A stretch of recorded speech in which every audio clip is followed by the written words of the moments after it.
Hey, this is Matt once again. What about another video? And this is a paid request for Douglas. Thank you so much for that. For those interested in requesting any type of videos, feel free to send it either directly to my PayPal or join my Patreon. Both links are down below in the info box. Either down there or down there. But Douglas wanted me to look into Mom and Dad Save the World. Now, usually I have a piece of paper just so I can remember some of the names, because I'm bad with names. Greg Beeman directed this, which I knew that name sounded familiar. He did the Corey Haim, Corey Feldman flick License to Drive before this. And then he would later do the Daniel Stern film Bushwhacked. And this is from the writers, the two guys who wrote Bill and Ted, Excellent Adventure and Bogus Journey, and then sadly later Face the Music. And you got Jerry Goldsmith doing the music in this movie. The film stars Teri Garr. Now, Teri Garr was an actress that was in quite a few films back in the day. I believe she was Richard Dreyfuss's wife in Close Encounters of the Third Kind. She was in Tootsie with Dustin Hoffman, Mr. Mom. Sally, she had to retire because she got MS, multiple sclerosis. And because of that and other health reasons, she had to retire, which is too bad. You also have Jeffrey Jones. Now, Jeffrey Jones, of course, was the principal in Ferris Bueller's Day Off. He was in Beetlejuice. And he was in jail. Because he's a sicko. He is a P to the E to the D to the O. He loves the kids way too much. And he should still be in jail. I think anyone who does that to kids should be in jail. Well, I'm trying to think if there was more. He had photos. I think that was the thing.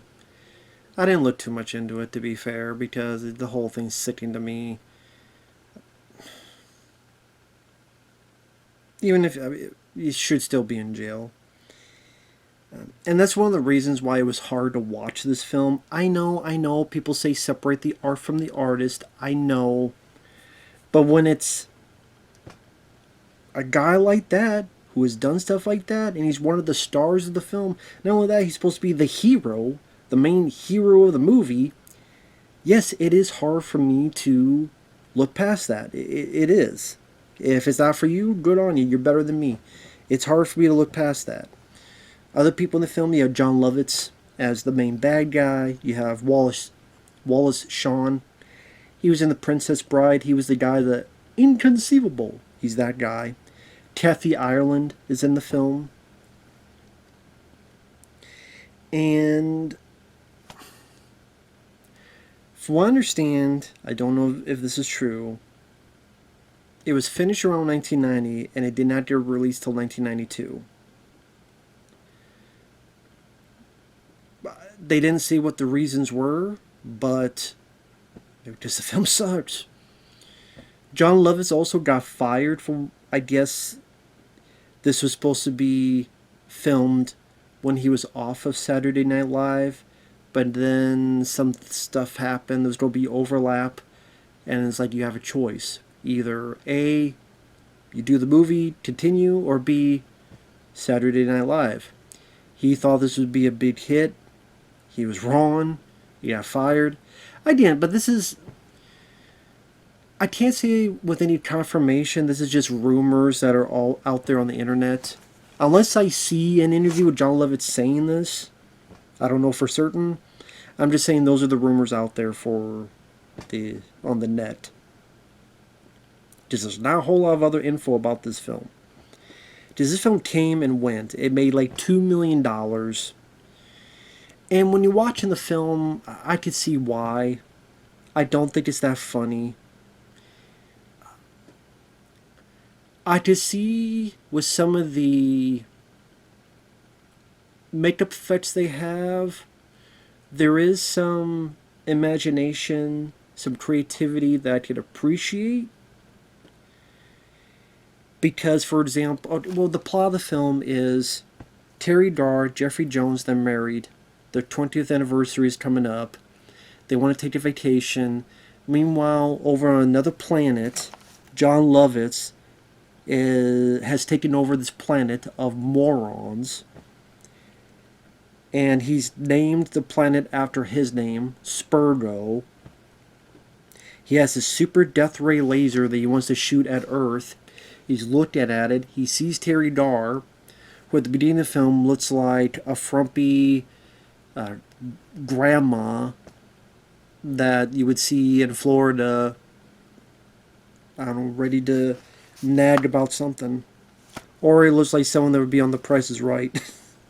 At least in the 80s, the 70s and 80s, I should say. So, Jon Lovitz is infatuated with her, wants her to be his queen.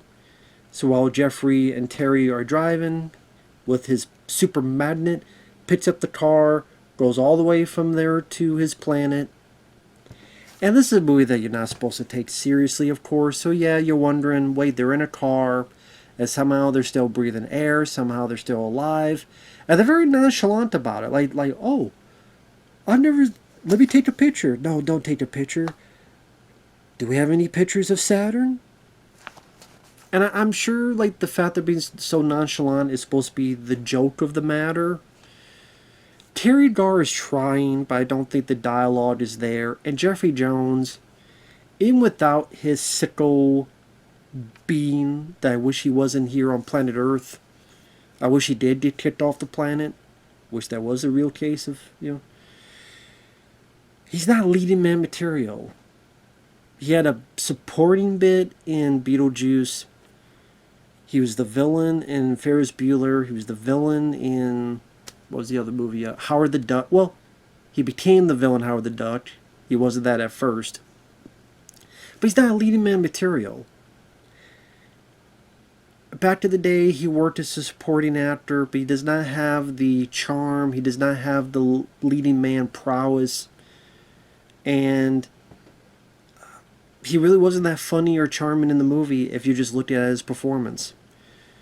The character is meant to be this whiny pansy who is just whining about as they're looking at old family photos, like vacation photos. Oh, I can't eat this. Oh, I didn't want to go in the water. There's jellyfish. Oh, my back hurts. Oh, my vagina hurts. Or my jock itch hurts. Or, oh, my vibrator of my ass hurts. Good, hurt more. You deserve it. But that's supposed to be the art. That he's this pansy who's always complaining about stuff. Then by the end he becomes a hero. But I don't care. I don't buy it. And I don't care. Because Jeffrey Jones is a piece of trash. He's a piece of trash human being. He's a piece of trash. I want off my TV set, off my computer screen, off my planet. Stop sucking up my air. Please. Maybe ask nicely, you could go forever. Goodbye. And so again, they get to the planet. They're in a car. Air don't matter, I guess. They get to the planet. And almost immediately they get arrested. Teri Garr has nothing to do. She's just holed up as a prisoner for all the movie. She has a couple scenes with Jon Lovitz. Jon Lovitz is trying, and it's going to depend how you feel about Jon Lovitz. I don't mind Lovitz. I can be entertained by him. I love him in National Lampoon's Lethal Weapon 1. Give me a name. Is that what your parents supposed to do you? No. Like, he worked well in that film. Sometimes he'd be aggravating, like City Slickers 2. I don't think he was a good fit in that. And like I said, there are times he'd be irritating. But again, Lethal Weapon 1 he worked. This one he's trying, and of all the actors, he's the one that at least is trying to have a bit of fun as the evil emperor. Where, like for example, there's these two guys, which are the twins from Terminator 2 and Gremlins 2. Those twin guys who was working with Christopher Lee in Gremlins 2. One was the guard, and then the T-1000 looked like the other guy and put a spike through the guy's eye. Those twins are in this. And Lovitz is like, hey, does this work or does this work? Oh, you stupid, shoot yourself. And because they're morons, they do it. Oh, you shoot yourself too. And then he's like, oh, actually, maybe they had a point. there's a bit where he's looking at his stomach and he realizes how fat he is. He's like, close your eyes. He does like 1, 2 push-ups, then 50. It's like, yeah, good, yeah, yeah. So Lovitz is trying. He's doing the best he can for what he's given. That's one positive I will say is Lovitz. The second positive, I mentioned the makeup effects. There are a couple creatures on the planet. The guards are bulldogs, played by little people. I think one of them is Tony Cox, who was in Bad Santa with Billy Bob Thornton, kind of his associate. He was the guy in Friday who took the brick and threw it at Debo's face.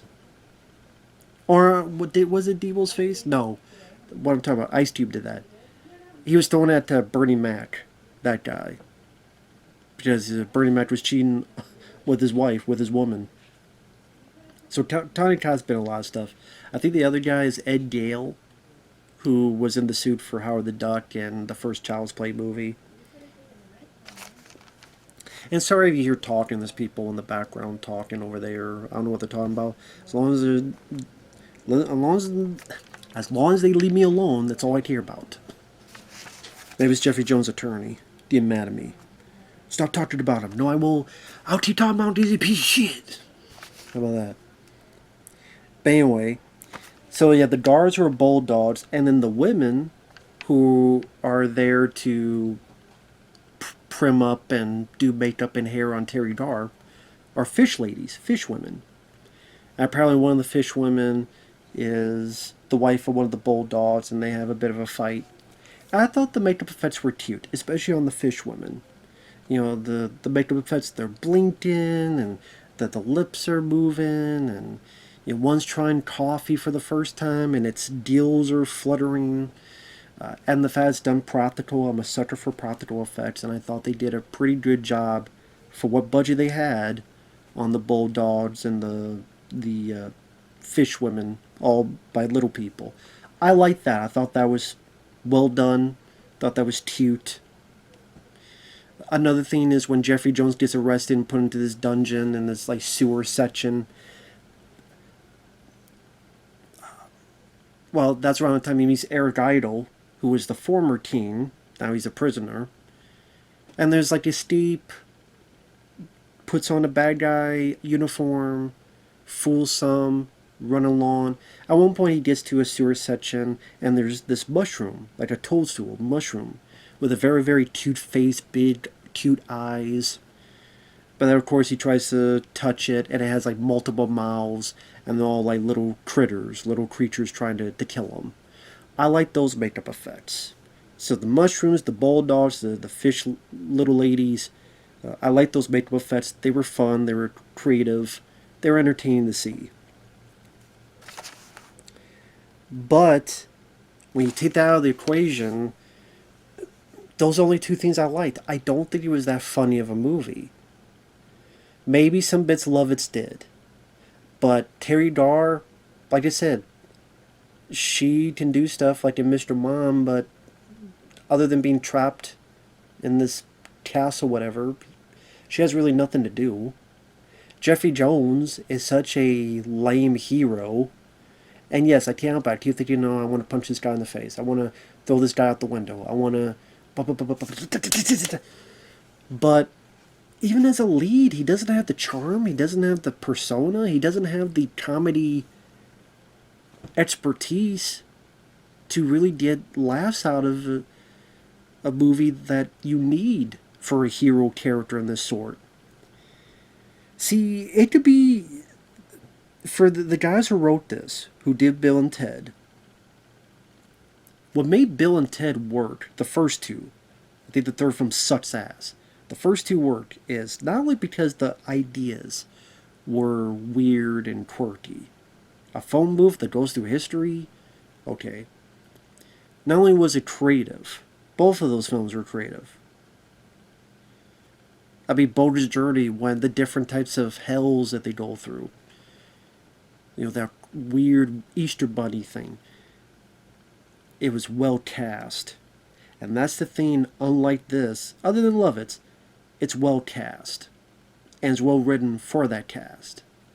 Bill and Ted were likable, fun characters that you could be entertained with them and them alone. And then all this stuff added is the bonus. But Bill and Ted, even with them just trying to rock and failing, and them at school, yeah.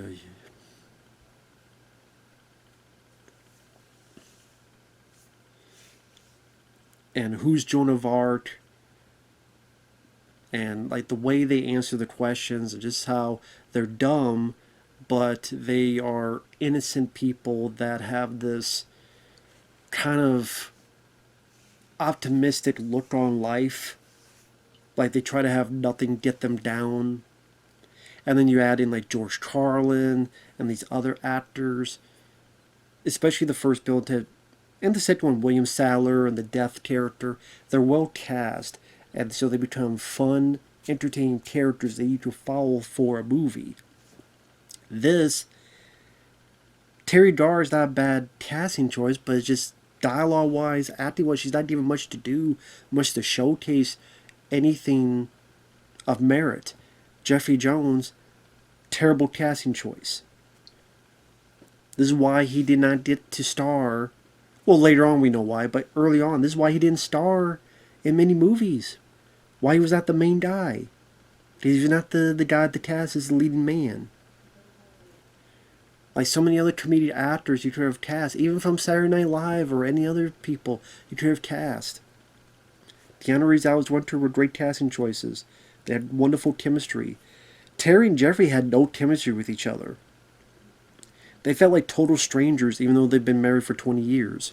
And you just say, well, yeah, because their love life isn't the best right now. But even then, like, I never found them to have chemistry with each other. I think it was oil and water together. And Jeffrey was the oil.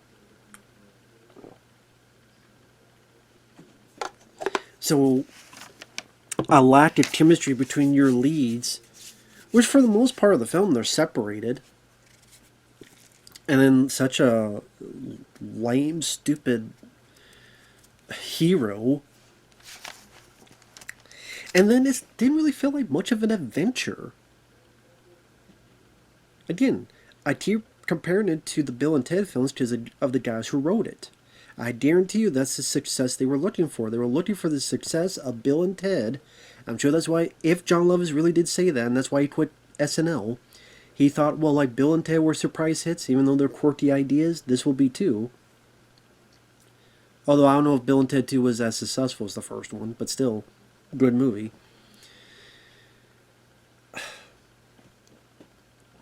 Again, Bill and Ted, not only did you have likable characters, not only did you have two leads with great chemistry, which worked with the humor and made them rather funny movies, but you felt the adventure.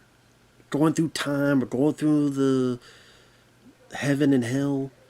What adventure did you feel in this movie? Okay, they're in a car, and then but in here it's like, okay, Teri Garr's in like one of 3 rooms for most of the film. Jeffrey, he's in prison. He escapes. He goes to the desert. He meets these people who have eagle heads. I was ready to call them the Eagle Scouts. That they're not, but I might as well call them the Eagle Scouts. And Kathy Ireland is one of them. And their father is Arigato, who's imprisoned. Jeffrey Jones is like, I'm going to help you. They dance. They party. Jeffrey tries to dance. He can't with his fat ass. And the only joke I could think of is the light grenade, where big words say, pick me up. So when a bunch of guards get there, they keep picking it up because they're too stupid. What was it? It's this one. I don't know about this. It does say pick me up. So idea is the fact that you have like a dozen guards and they all die because they pick up the same grenade because it says pick me up because they're so stupid. Jeffrey Jones and the group, pretty much a Trojan horse. They get brought in for the upcoming wedding between Jon Lovitz and Teri Garr. They ultimately break out. There's a fight. Wallace Shawn, early in the film, they tried to screw up Jeffrey Jones's brain. Too bad they couldn't do that in real life. And Wallace Shawn is looking through his brain, but then he's supposed to end his life, but he can't because he remembers his love. You find out that's Kathy Ireland. So near the end, Wallace Shawn, you lucky prick, you got to kiss Kathy Ireland on the lips. Inconceivable, exactly. So you get to make out with Kathy Ireland. Wallace Shawn, lucky bastard. I can see why Wallace Shawn would do the film.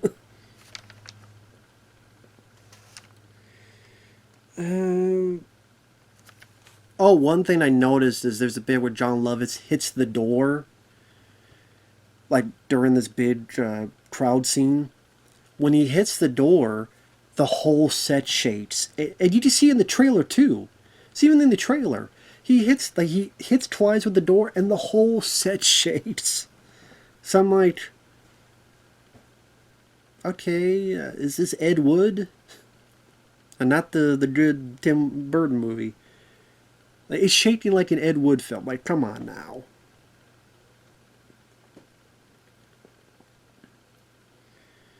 Jeffrey Jones has to climb up, climb down, get to Jon Lovitz, gives him a punch where the guy falls down, and he sees the mushroom guys from before, and I just get the idea he'll be eaten off camera. Or Jeffrey stops the death laser. Hey, why don't you stay? We gotta go. They go in their car. They get back. They show pictures to their kids. One of the kids I noticed, he was John Connor's buddy in Terminator 2 Judgment Day. At the arcade machine. The arcade. And he tries to talk to T-1000. The T-1000 pushes him away. I'm like, I knew that kid looked familiar. But yeah, was John Connor's buddy. I guess he was on the TV show Salute Your Shorts, which I barely remember that show. But I'm like, oh, it's John Connor's buddy in T2. Okay.